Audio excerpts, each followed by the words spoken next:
Hello everyone and welcome back to our channel JK alerts. So पिछली video में हमने जितने भी कॉन्सेप्ट्स पढ़े हैं 4 to 5, आज हम उनको अप्लाई करना सीखेंगे। कहने का मतलब ये हुआ कि आज हम प्रैक्टिस करेंगे, क्योंकि प्रैक्टिस करना बहुत इंपॉर्टेंट है। हमें कॉन्सेप्ट्स आते हुए भी हम अप्लाई नहीं कर पाते हैं, वो इसीलिए क्योंकि हम प्रैक्टिस नहीं करते हैं। तो प्रैक्टिस करना बहुत इंपॉर्टेंट है, ठीक है। सो पिछली वीडियो में जितने भी कॉन्सेप्ट्स पढ़े हैं वो मेनली तो आर्टिकल के बेसिस पे थे, तो आज हम जो प्रैक्टिस करेंगे वो आर्टिकल के बेसिस पे ही करेंगे, ठीक है। तो पहले खुद अटैम्प्ट कर लें तो ज़्यादा बेटर रहेगा, ठीक है। तो जैसे पहला सेंटेंस मैंने यहाँ पे लिखा हुआ है, I bought dash pair of shoes. तो जैसे कि मैंने आपको बताया था कि किसी भी नाउन से पहले अगर ए या एन हम यूज़ करते हैं तो वो एक चीज़ को रिप्रेजेंट करता है। जैसे एन एप्पल, इसका मतलब एक एप्पल की बात हो रही है ना। एन ऑरेंज, इसका मतलब एक ऑरेंज की बात हो रही है। ए टॉय, मतलब एक खिलौने की बात हो रही है। तो वैसे ही सेंटेंस का अगर आप मीनिंग देखो तो वैसा ही रिप्रेजेंट कर रहा है, मतलब एक चीज़ को ही रिप्रेजेंट कर रहा है कि उसने एक पेयर लाया शू का, ठीक है, एक पेयर लाया शू का। तो मतलब ये तो पता चल गया कि यहाँ पे मुझे ए या एन इन दोनों में से एक यूज़ करना है। अब आपको पता है कि ए का भी यूज़ करते हैं, एन का भी यूज़ करते हैं। जब नाउन किसकी साउंड दे रहा हो, कॉन्सोनेंट की साउंड दे रहा हो, तो आपको ए यूज़ करना है। तो जैसे कि यहाँ पे ए ही आएगा basically. Clear? I bought a pair of shoes. अब नेक्स्ट, जैसे आई live in dash apartment, dash apartment is new. मैं एक अपार्टमेंट में रहता हूँ और वो अपार्टमेंट जो है वो न्यू है। यहाँ पे आप थोड़ा सा मे बी आपको टफ लग सकता है, ठीक है। देखो यहाँ पे तो कोई प्रॉब्लम नहीं आएगी बच्चों को कि मैं एक अपार्टमेंट में रहता हूँ। तो अपार्टमेंट में साउंड कैसी आ रही है, वोवल की साउंड आ रही है, तो यहाँ पे आएगा an. I live in apartment. अब नेक्स्ट जो है, मे भी कुछ बच्चे यहाँ पे एन यूज़ कर ले, बट मैंने आपको कहा था देखो अब अपार्टमेंट की बात हो चुकी है पहले कि मैं एक अपार्टमेंट में रहता हूँ। अब ये उसी अपार्टमेंट के बारे में बात कर रहा है, इसका मतलब अब ये पर्टिकुलर अपार्टमेंट के बारे में बात कर रहा है, कोई रैंडम अपार्टमेंट नहीं है। तो जब कोई चीज़ पर्टिकुलर हो जाए तब अब हम उसके साथ द यूज़ करते हैं, ठीक है। इसलिए यहाँ पे अब द आएगा। मैंने आपको बताया था कि एक नाउन से पहले हम बड़े सारे आर्टिकल यूज़ कर सकते हैं। बड़े सारे कहने का मतलब ए भी यूज़ कर सकते हैं, द भी यूज़ कर सकते हैं, ठीक है, डिपेंड करता है। So I live in apartment, the apartment is new. यहाँ पे द इसलिए आया क्योंकि अब अपार्टमेंट किस अपार्टमेंट की बात कर रहा है, जिस अपार्टमेंट में वो रहता है। तो अब ये अपार्टमेंट पर्टिकुलर हो गया, इसलिए पर्टिकुलर के साथ द यूज होता है। Next, my brother does not eat dash chicken. मेरा जो भाई है वो चिकन नहीं खाता है। मील के साथ कभी भी आर्टिकल यूज नहीं होता है, और ये चीजें आपको याद रखनी है कि आर्टिकल किन के साथ यूज नहीं होता है, ठीक है। जैसे कि मैंने आपको बताया था, बड़े सारे बच्चों को ये याद रहता है आर्टिकल कहाँ कहाँ यूज करना है, बट ये याद नहीं रहता है कि आर्टिकल कहाँ यूज नहीं करना है। तो ये ज्यादा इंपॉर्टेंट है। तो मील के साथ कभी भी आर्टिकल नहीं यूज करते हैं। तो my brother does not eat chicken ही आएगा, यहाँ पे कोई भी आर्टिकल की जरूरत नहीं है। Next, John travel to dash Mexico. John कहाँ गया, मैक्सिको। कंट्रीज के साथ कभी भी आर्टिकल यूज नहीं होता, बट एक्सेप्शन है अगर कंट्रीज प्लूरल हो, जैसे यूनाइटेड स्टेट्स ऑफ अमेरिका, ठीक है, तो इसके साथ दा यूज होता है। बट अगर इस तरह से हो ऑस्ट्रेलिया, ठीक है, मैक्सिको, इंडिया, तो इनके साथ आर्टिकल यूज नहीं होता, तो यहाँ पे भी आर्टिकल यूज नहीं होगा, सीधा है John travel to Mexico. Next, I don't like dash basketball. Again वैसा ही है, स्पोर्ट्स के साथ आपको आर्टिकल यूज नहीं करना, चाहे क्रिकेट हो, चाहे हॉकी हो, चाहे बास्केटबॉल हो, बैडमिंटन हो, कुछ भी हो, आर्टिकल यूज नहीं करना है, ठीक है। तो कुछ बच्चे क्या करते हैं, जबरदस्ती आर्टिकल घुसाने की कोशिश करते हैं, ठीक है, नहीं ऐसा होगा ऐसा होगा, ऐसा नहीं होता है। He thinks that dash love is what will save us all, ठीक है। अब मुझे एक बात बताओ, एक तो मैंने आपको कहा था कि आर्टिकल आपको कब यूज करना है, जब सिंगुलर काउंटेबल नाउन हो, ठीक है। प्लूरल काउंटेबल नाउन से पहले भी आर्टिकल यूज होता है कुछ केसेस में, ठीक है, मैंने आपको बताया था वो। और अब यहाँ पे लव है, लव, ठीक है, लव से पहले आर्टिकल यूज होगा कि नहीं यूज होगा, ठीक है। तो मैं आपको बता दूं कि काउंटेबल नाउन से पहले तो आर्टिकल यूज होता है, बट अनकाउंटेबल नाउन से पहले आर्टिकल यूज नहीं होता। जो नॉन अनकाउंटेबल होता है उससे पहले आर्टिकल हम यूज नहीं करते। तो लव अनकाउंटेबल है, ठीक है। तो जब भी कोई नाउन अनकाउंटेबल आ जाए उससे पहले भी हम आर्टिकल यूज नहीं करते हैं, तो यहां भी लव से पहले आर्टिकल यूज नहीं होगा।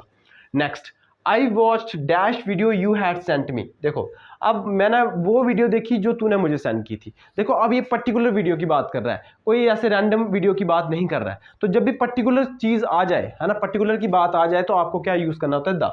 फिर तो आपको कुछ आगे पीछे देखना ही नहीं है, ठीक है। अगर उसने बोला होता आई वॉच डैश वीडियो, आगे कुछ नहीं होता, तो फिर ये आ सकता था कि मैंने एक वीडियो देखी, ठीक है। बट उसने आगे मेंशन कर दिया कि जो तूने मुझे वीडियो भेजी थी, मैंने वही देखी। इसका मतलब एक पर्टिकुलर वीडियो की बात करें, और जब पर्टिकुलर वीडियो की बात करते हैं तो द यूज होता है। Next, I live in dash house is quite old and has 4 bedrooms. तो ये आपका होमवर्क है, ठीक है, ये आपको खुद करना है। इस तरह का मैं बता चुका हूँ। सो अब मैंने 10 सेंटेंसेस ऐसे लिए हुए हैं जिसमें आपको क्या करना है कि एरर फाइंड आउट करना है।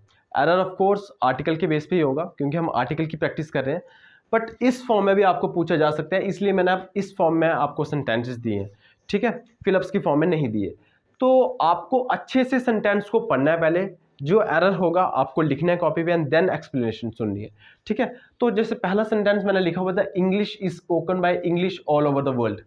मैंने आपको एक बात बताई थी कि जब कभी भी लैंग्वेज की बात हो रही हो, लैंग्वेज से पहले द आर्टिकल यूज नहीं होता, ठीक है। ये आपको मैंने एक कंसेप्ट में लिखवाया था कि लैंग्वेज जब भी बात हो रही हो लैंग्वेज की, चाहे वो इंग्लिश लैंग्वेज हो, चाहे वो फ्रेंच लैंग्वेज हो, चाहे चाइनीस हो, रशियन हो, कोई भी लैंग्वेज हो, आपको आर्टिकल द उसके साथ यूज़ नहीं करना है। बट मैंने आपको एक बात इसके साथ ये भी बोली थी कि अगर किसी लैंग्वेज से पहले आप द आर्टिकल देख लेते हो, जैसे द इंग्लिश, द फ्रेंच, इसका मतलब वो पॉपुलेशन की बात हो रही है, ठीक है, उन लोगों की बात हो रही है, लैंग्वेज की बात नहीं हो रही है। तो देखो यहाँ पे क्या लिखा हुआ था, इंग्लिश इज स्पोकन, मतलब ये वाला जो इंग्लिश है यहाँ पे लैंग्वेज की तरह यूज हो रहा है, ठीक है, इज स्पोकन बाय इंग्लिश, और ये वाला पॉपुलेशन की तरह यूज हो रहा है, ठीक है। और मैंने आपको कहा था कि जब भी लैंग्वेज की बात हो रही है उसके साथ द आर्टिकल यूज नहीं होता, मतलब ये जो आर्टिकल द यहाँ पे यूज हुआ है ये नहीं होना चाहिए था, ठीक है। एरर ये है, द इंग्लिश नहीं होना चाहिए था, इंग्लिश होना चाहिए था। क्यों? क्योंकि इंग्लिश यहाँ पे लैंग्वेज की बात हो रही है। इंग्लिश इज स्पोकन बाय, देखो अगर यहाँ पे द यूज नहीं होना चाहिए तो द यहाँ पे भी यूज नहीं हुआ है, ठीक है, इसका मतलब ये भी लैंग्वेज हो गई। बट इसको हमें लैंग्वेज नहीं बनाना, इसको हमें बनाना क्या है, लोग, है ना, पॉपुलेशन बनानी है। तो इनकी पॉपुलेशन कैसे बना सकते हैं, द यहाँ पे यूज करके। तो ये एरर था, English is spoken by the English all over the world. वहां पे अब English as a language use हो रही है और यहाँ पे the English as a population use हो रही है, बहुत इंपॉर्टेंट है। नेक्स्ट बिल्कुल वैसा ही है, French is a beautiful race. देखो अब यहाँ पे French as a language use नहीं हो रही है, ठीक है, लोगों की तरह यूज हो रहा है फ्रेंच। तो जब लोगों की तरह मतलब कोई यूज हो तो उससे पहले क्या लगाना, द, बिल्कुल उसी की तरह जैसे मैंने पहला वाला बताया, ठीक है। Next, he went to an USA last week. मैंने आपको बताया था, ठीक है, अभी रिसेंटली बताया था कि कंट्रीज के साथ आपको द आर्टिकल यूज नहीं करना होता है, ठीक है। बट मैंने आपको कहा था कि अगर कंट्री जो है वो प्लूरल फॉर्म है, हो एक तरह की यूनाइटेड स्टेट्स ऑफ अमेरिका जैसे, ठीक है, तो उनके साथ आर्टिकल द यूज होता है, अदरवाइज जनरली कंट्रीज के साथ आर्टिकल यूज नहीं होता। बट यहाँ पे यूएसए के साथ इन्होंने एंड यूज कर दिया है, ठीक है, जो कि गलत है, यहाँ पे आना था द। ये मोस्ट इंपॉर्टेंट है, ये कुछ बातें आपको याद रखनी है। He went to the USA last week, clear. जैसे यहाँ नेक्स्ट है, moon is smaller than earth. आपको पता है कि कोई भी यूनिक चीज हो, ठीक है, उसके पहले हम द यूज करते हैं, the sun, the earth, the moon, है ना। बट यहाँ पे देखो कि मून से पहले भी द आर्टिकल गायब है और अर्थ के पहले भी गायब है, तो मतलब यहाँ पे द मून होना चाहिए था, ठीक है, क्योंकि ये यूनिक चीज है। द अर्थ होना चाहिए था क्योंकि ये यूनिक चीज है, तो यहाँ पे ये चीज मिसिंग थी, ठीक है। द मैन इज मॉर्टल, ठीक है, मतलब मैन आदमी जो है वो नश्वर है, मतलब नष्ट हो सकता है। अब मुझे एक बात बताओ, यहाँ पे कोई पर्टिकुलर बंदा की बात हो रही है, मतलब क्या एक ही आदमी नश्वर है, सारे लोगों के बारे में बात हो रही है ना, तो यहाँ पे द नहीं आना चाहिए था, मैन इज मॉर्टल होता है, ना कि द मैन इज मॉर्टल, क्लियर।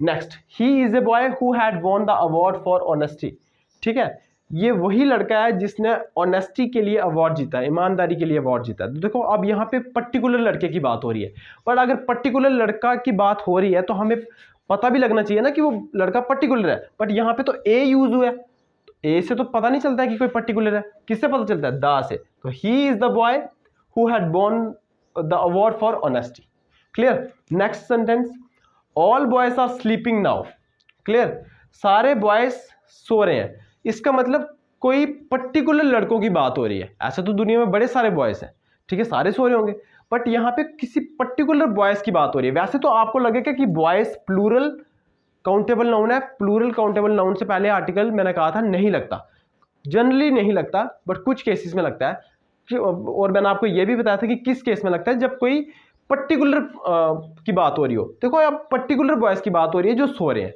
ठीक है, तो यहाँ पे ऑल द बॉयज आएगा।